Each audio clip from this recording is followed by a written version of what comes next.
রমজান আমাদের কাছে এসেছে পাপগুলোকে ক্ষমা করার জন্য। এই যে তিনটা ইবাদতের কথা এক হাদিসে বর্ণিত হয়েছে। এক নম্বর সিয়াম, যেটা বললাম, ওমান কামা রমাদানা ঈমানা ওয়া ইহতিসাবা গফিরা লাহু মা তাকাদ্দামা মিন যামবি।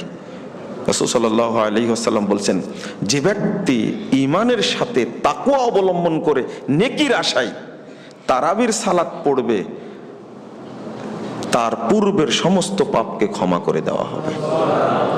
ওমান কামা লাইলাতুল কদর ঈমানা ওয়া ইহতিসাবা গফিরা লাহু মা তাকাদ্দামা মিন যামবি।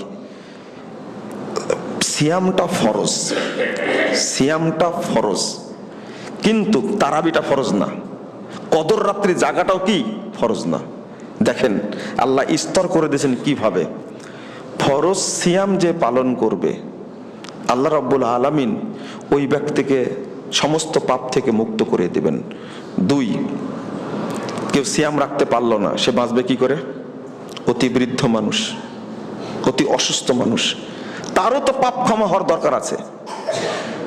ওই ব্যক্তি যদি শুধু তারাবির সালাত পড়ে, আল্লাহ তাকেও মাফ করে দেবেন।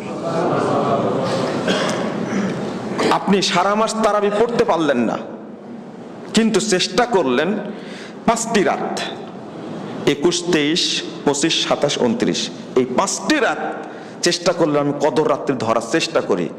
আপনি তারাবি পড়তে পারেননি সারা বছর, সারা মাস পড়তে পারলেন না, এই 5টি রাত পড়তে পারলেন। হয়তো অসুস্থ, আপনি সিয়ামও রাখতে পারছেন না, অতি বৃদ্ধ মানুষ, চির রোগী হয়ে গেছেন, এই মাসে সিয়াম পালন করা সম্ভব হচ্ছে না, অ্যাক্সিডেন্ট করেছেন, আপনি এমন অসুস্থ হয়ে পড়েছেন, আপনি সিয়াম রাখতে পারলেন না।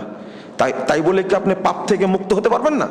আল্লাহ এই পথ খোলা রাখছে, অন্তত কদরের রাত্রি যদি সে চেষ্টা করে, তারও পূর্বের সমস্ত পাপ ক্ষমা করে দেওয়া হবে।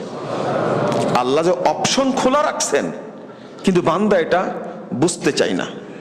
আপনি যদি কদরের রাত্রির একটা রাত্রির হিসাব করেন, একটা রাত্রির হিসাব করেন কদর রাত্রির মধ্যে কি আছে, তাহলে দেখবেন যে আপনার সারা জীবনে যত ইবাদত করেছেন, সারা জীবন কদরের রাত্রি একটা পেলে তার চেয়ে অনেক গুণ বেশি নেকি পাবেন আপনি। একে বলে রমজান।